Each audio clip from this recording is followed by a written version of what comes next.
So there's a job available if you would like it. And look, to be honest, you know, if you applied, you'd automatically get it, where you could become somebody who works quite intimately with William and Kate, with the Prince and Princess of Wales. What would the CEO of that household have to do?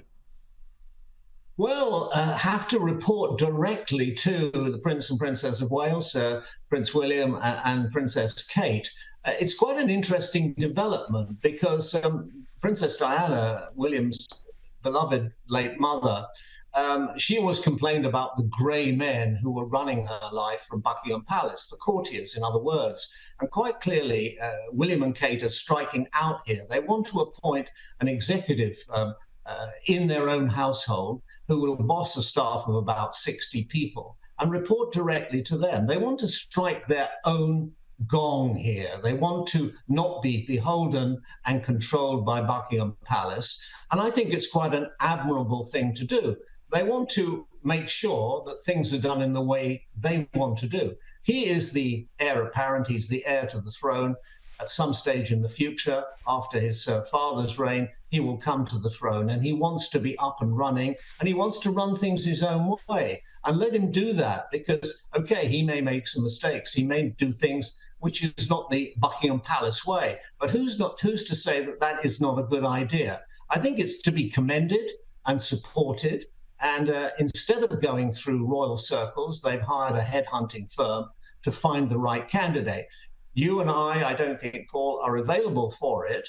But if you were to work for them, I think they would be a rather good pair because they've got good ideas. They're young, they're adventurous. And in recent polls in America, Prince William is the most trusted man of public figures, far more trusted than the two probable candidates for the next presidential election, Mr. Trump and Mr. Biden. So that's a good beginning, a good solid foundation upon which to build.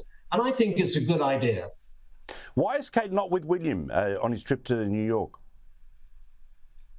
Why did Kate not go with him, you mean? Yes. Well, I think it's very, very simple and it's very human. They have 3 children. Prince George, Princess Charlotte, and Prince Louis, 10, 8, and 5. And the Waleses, as we'll call them now, have a strict rule. One of them has to be at home, if at all possible, when the children come home from school. Now, you and I have been in a very high-pressure profession all our lives, and we've spent more days away from home than we care to think about, and we've missed the school plays, and we've missed the Christmas concerts. And we've done all that in the name of our profession, working in television. And of course, it's a very demanding mistress. And it's the same for the prince. They've got fantastically busy schedules, but they try very, very hard wherever possible to have one of them at least at home. And that's a good idea. We don't like the idea of latchkey kids for ordinary families. And it's good to think that at Adelaide Cottage, where they live in Windsor Great Park, the same rule applies. So I think that's to be commended. He has gone to New York as part of his Earthshot initiative. He's doing great things for the environment, backing schemes which are going to improve our world. He's been over there dabbling around in oyster beds, which they're trying to revive off the northeast coast there.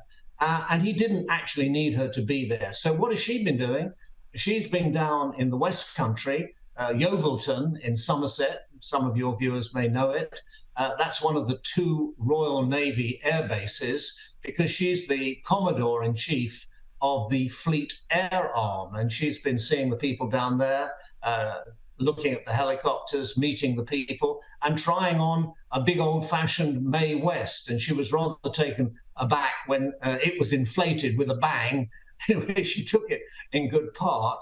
But they had to actually deflate it a little bit so that she could get it off her head. But she kept her beautiful long curls. You've seen this new haircut. It's called the mermaid look. I think that's quite a good name for it.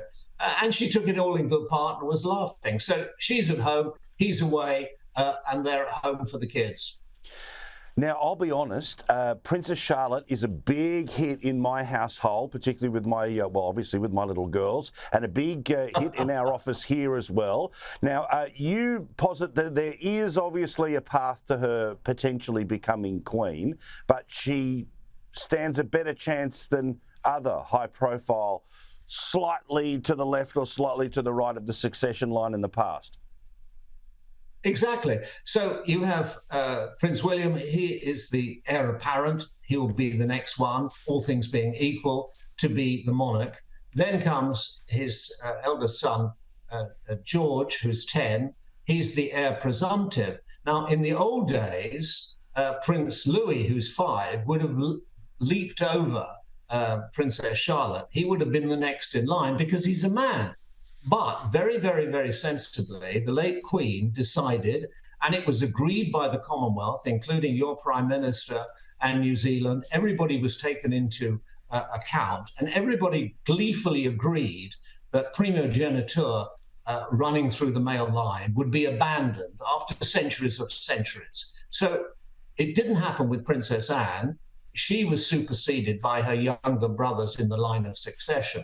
But that no longer happens, and it shouldn't, because if you look in history, Britain and Australia, we've had some wonderful queens. I mean, Queen Victoria is one, Queen Elizabeth, who in fact, her funeral was exactly a year ago today, the 19th of September. I realise it's the 20th in Australia now, but it's still the anniversary here today, the 19th.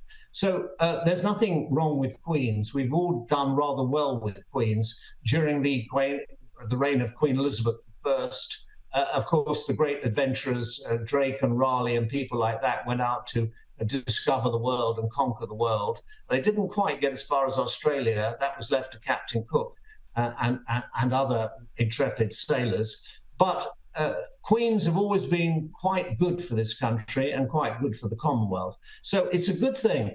I think Princess Charlotte's a beautiful looking little girl. And what I understand, Paul, and I have this on very good authority, is that the Waleses are bringing up their children in a very, very normal way. There's strict structures, there's discipline, nobody gets away with anything. Because I don't know what you agree, you're a father much more recently than I am. My daughter's now 50 years old.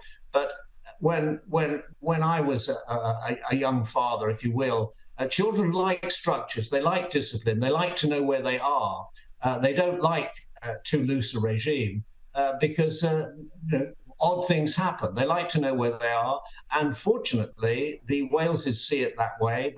They're loving parents. They're hands-on parents, but they have their standards and they keep to them. I've got 2 girls, 5 and 8. Wish me luck for the next few years.